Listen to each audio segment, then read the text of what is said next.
जब गम सताए तो खुद को मजबूत कर लो, अगर ना कर सको तो खुद को मशरूफ़ कर लो। मायूसी एक दलदल की तरह है, आप इसमें जब पहला कदम रखते हैं तो दूसरा कदम आपको रखना नहीं पड़ता, क्योंकि दलदल को तो सिर्फ पहले कदम का ही इंतज़ार होता है। जब परमात्मा को आपसे प्यार होता है तो वो आपके लिए वही करते हैं जो आपके लिए अच्छा होता है, और उन तमाम लोगों को आपसे दूर कर देते हैं जो लोग आपके काबिल नहीं होते। तकलीफ़ देने वाले को भले ही भूल जाओ, मगर तकलीफ़ में साथ देने वाले को कभी न भूलना।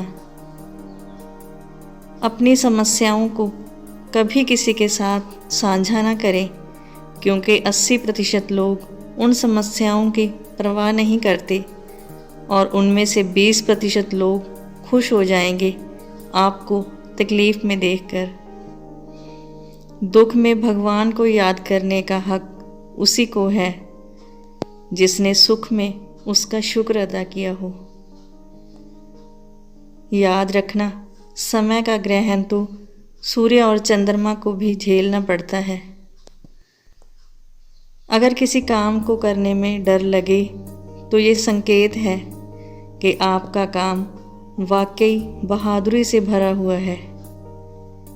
जो लोग आपसे ये कहते हैं कि आपसे बहुत प्यार करते हैं, अक्सर वही लोग हमारा दिल दुखाने में कोई कसर नहीं छोड़ते। एहसान चाहे किसी का थोड़ा सा हो, उसे कभी न भूलना, और अपना एहसान चाहे कितना भी बड़ा क्यों न हो, कभी न जताना। क्यों लगता है तुम्हें कि तुम्हारे पास तुम्हारे सपनों के शहर पहुंचने के उचित साधन नहीं है? तुम्हारे पास अगर तुम खुद हो तो सब कुछ तो है तुम्हारे पास, पर अफसोस तो यही है कि हमें अपनी कीमत का अंदाज़ा ही नहीं है। जिससे भी प्रेम करो उसे कभी भी पूरी तरह से मत बताओ।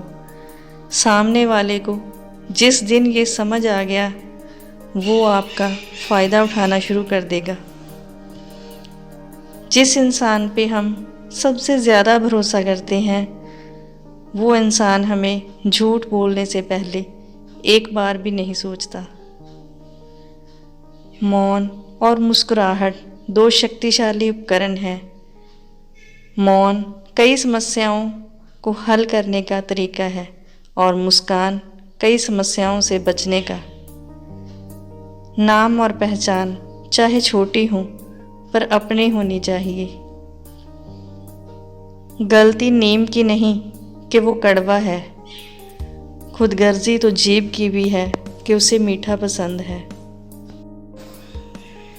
लोग तुम्हारी अकल से तुम्हारे व्यक्तित्व का वज़न करते हैं, इसलिए अपनी अकल के वज़न को अपने ज्ञान से बढ़ाओ। दो बातें अपने जीवन में उतार लीजिए। धीरे बोलिए, शांति मिलेगी। अहम छोड़िए, आदर मिलेगा। भक्ति कीजिए, मुक्ति मिलेगी। विचार कीजिए, ज्ञान मिलेगा। सेवा कीजिए, सौभाग्य मिलेगा। सहन कीजिए, देवत्व मिलेगा। और संतोषी बनिए, सुख मिलेगा। जो इंसान धोखा मिलने और दुख मिलने के बाद भी गलत रास्ते पर नहीं चलता और ईमानदारी से अपना काम करता है, ऐसा इंसान भगवान को सबसे प्रिय है। एक बार अर्जुन ने श्री कृष्ण से पूछा कि आपके सबसे नज़दीक कौन है? तो श्री कृष्ण ने कहा, वो इंसान जिसके पास बदला लेने की शक्ति है लेकिन वो फिर भी माफ़ कर देता है, ऐसा इंसान सदैव मेरे करीब होता है। 1000 दोस्त होने के बावजूद भी आज हर इंसान अकेला है। Thanks for watching. Please subscribe my channel mixed flavour. Like, share and comment.